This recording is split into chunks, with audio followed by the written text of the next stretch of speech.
For apparent eons, I bumped against the stony irregular sides of a narrow-hewn well.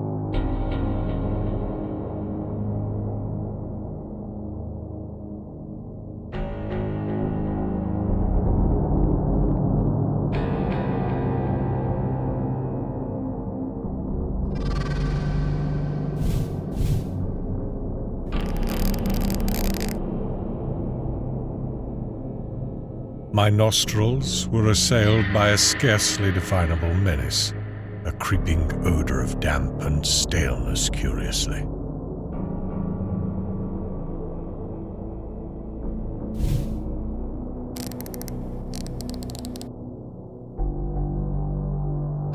The horror of the experience deepened with every dragging second.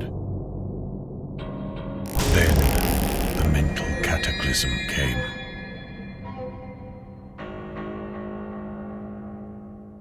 It was very gradually that I regained my senses after that eldritch flight through Stygian space. I must be lying helpless in some nameless cavern world toward the core of the planet.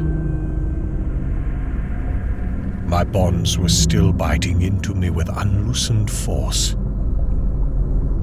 I used all the art of a lifetime to free myself, as I had so often done amidst the glare of lights and the applause of vast crowds.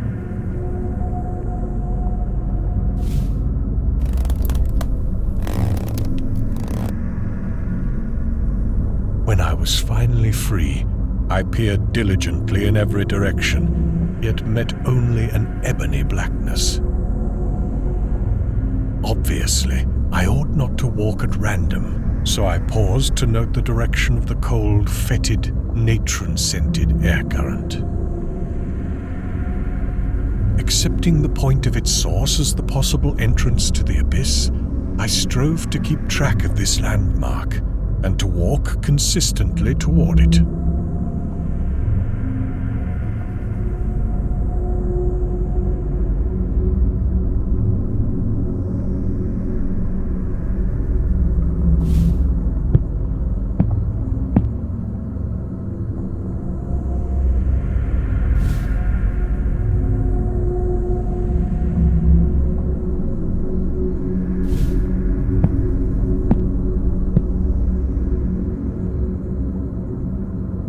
Once my head struck against a hard object. It was the base of a column of unbelievable immensity, whose surface was covered with gigantic chiseled hieroglyphics.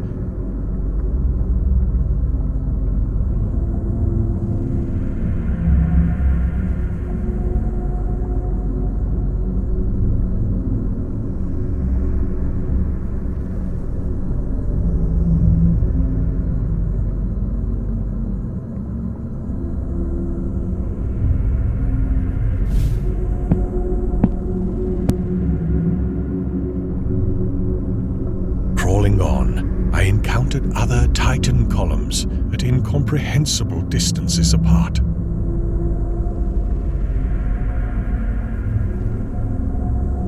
Suddenly, I began to hear, faintly and afar off, the morbid and millennial tramping of the marching things.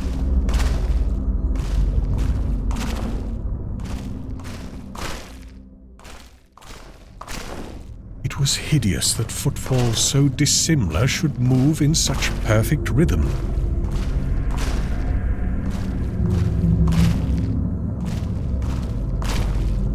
The tramping drew nearer.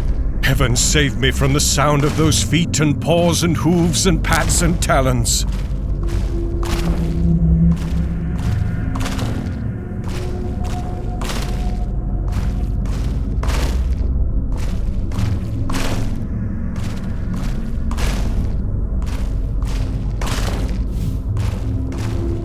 Down limitless reaches of sunless pavement, a spark of light flickered in the malodorous wind.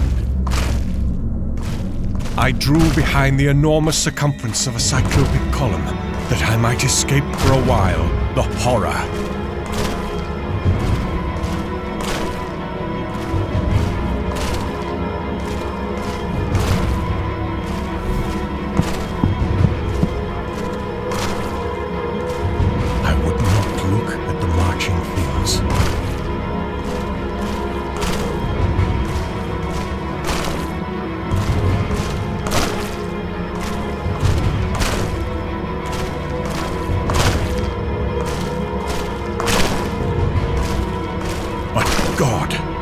crazy torches began to cast shadows on the surface of those stupendous columns.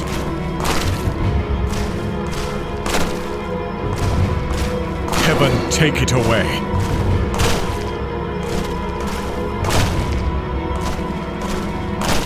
Hippopotami should not have human hands and carry torches. Men should not have the heads of crocodiles.